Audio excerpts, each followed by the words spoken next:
the amount of work that you have in hand just never reduces. It keeps growing every single year. We just need to find a way to get things done.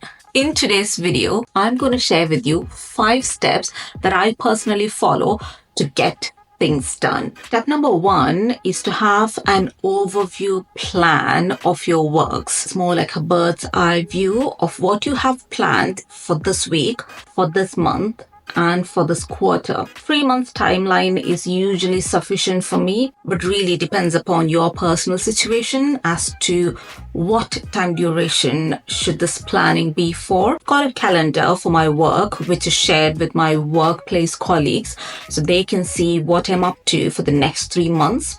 And I've got another calendar for my personal use, and that's shared between myself, my husband, and my daughter. Each of us, whenever we have any event coming up, any special occasion where we need to be outside of our home, or some kind of special occasion at school, etc., all of these gets marked into the calendar. So having this calendar really helps me plan out my day-to-day activities. So every week and every month, I just have a glance through to really understand what days am I free for my work, what days I'm a bit busy and I wouldn't want to keep some work on that day.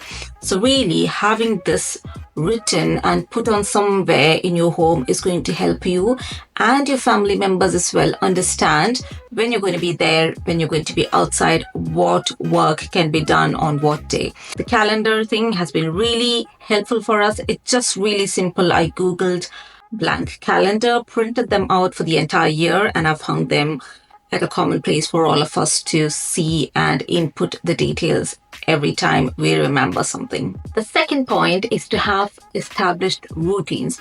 It's really easy to establish routines, just to find what works, who will do at what time.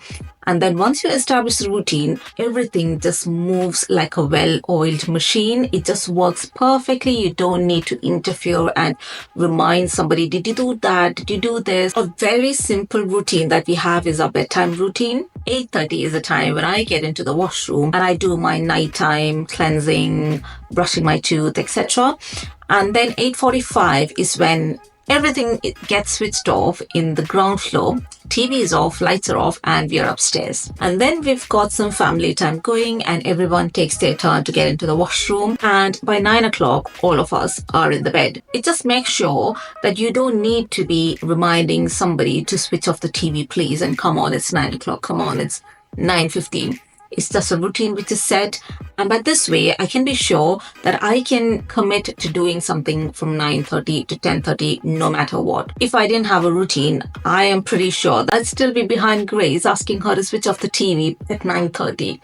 So having routines similar to this really helps unburden yourself from the responsibility of having to tell people what to do. The first few times you might have to keep reminding them, did you do this? Did you do this? But I'm sure after a week or two, they're going to be on their own and you would have so much more time with yourself because you don't have to be behind them checking if they have done everything or not. So routines is very, very helpful. Think about every simple task that can be done through routine. It's a very, very effective way of taking control of your time and giving responsibility to somebody else. Step number 3 is to-do lists and checklists. I've already spoken about this in another video. I'll link it up somewhere here. That was my first point, I think, to have checklists. I have checklists for everything and anything. It helps me remember what kind of things I need to do. Some of these are one-off lists. Say, for example, if I have to pack somewhere to go on a vacation, I'm going to make the list based on where I'm going and how many days I'm going for. Whereas I also have checklists which are for routine works like uploading a YouTube video. So what are the kind of details that I need? I have a checklist that I need to do the thumbnail, I need to do the research for the title, need to find the tags, add description, then add the links, add a playlist. So it just reminds me that I have these many more tasks to do. Sometimes I just feel like once I finish editing waiting. Oh, it's just time to upload. No, I've got like another 5 more tasks to do before I can hit that upload button. When I have to offload the work to somebody else, it's so much easy for them to exactly know what I have done and what is left. Say, for instance, for packing, if I'm doing the packing for my daughter and I've made a checklist already, if I feel like I'm busy or overwhelmed, I can hand it over to my husband and say that, see, these are the ticked ones, the unticked ones are yet to be done. And it's just so easy for him to do that instead of me having to tell him all of that from the beginning. Just by doing a simple audit of what routine works we do on a daily basis, we can create some sort of simple checklist so that it helps us structure our work and process according to how much task is left for us to do. Step number 4 is to always remember the power of a good rest. I'm a person who squeezes in so many things at a time, and sometimes I get overwhelmed, and when I cannot do things, I just don't like it. It's lately that I've realized that rest is of utmost priority compared to other works. So if I'm feeling overwhelmed at any time right now, I just leave everything and I take rest. There is nothing more important than yourself in your life. So you have to be taking care of yourself. I understand that I might be speaking from a point of privilege. You could be in the kind of situation where you cannot prioritize yourself at the moment. You need to be spending time for somebody else. You might be caring for someone else, or you could be in a very demanding phase of your career where you can't really be asking for a day off. I think we all have constraints, but how much ever we can within the constraints of our lives, we should try to give ourselves a little bit of rest so that we can energize ourselves for the next task, for the next day, for our future. I have really felt that when I have a very good rest week or a rest day, my brain really works harder and better in a more productive way the next time. So rest is the key to getting things done. It might seem like you could use that rest time to get things done, but I think it's going to be counterproductive. If you rest for some time, your body, your mind, your brain, all of them are going to thank you so much and then do that extra work in a really better way after your rest is over.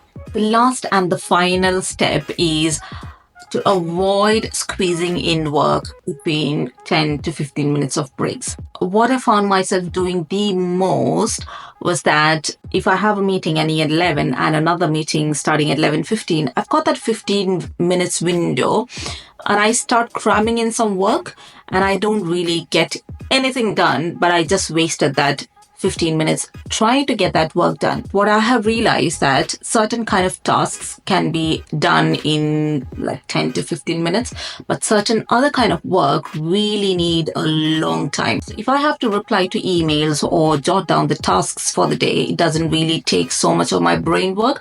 It's just looking at the pending works and noting down. So those kind of works I keep for the 10-15 minutes breaks. But if I had to make some sort of presentation slides or something, I wouldn't be using that 15 minutes to do something, to work on it, because 10 minutes is gone setting up for that and I get nothing done in that rest 5 minutes.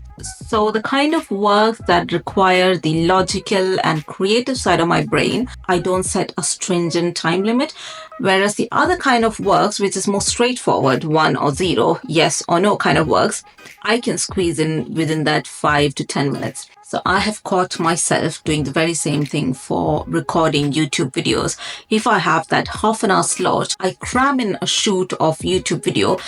And for me to set up this entire background and set up this camera, that itself takes me like 20-30 minutes. Then I have to revise my notes and put myself in that mindset to deliver this to you. I guess personally, you yourself would know what kind of works take less of your brain work and what kind of works take more of your brain work. So depending upon your understanding of the kind of works, you can squeeze some of them into your free slots or just avoid them. These were the 5 steps that I personally follow. I hope you really like these examples that I gave. And just a word of caution, I don't use all of these 5 steps for all the activities. And I'm not always productive. I have my times when I'm just scrolling YouTube or Instagram Reels or Shorts. If you have your intention set, I guess it's okay to be wasteful sometimes. See you with another video. Until then, it's bye bye and take care from me, Angela.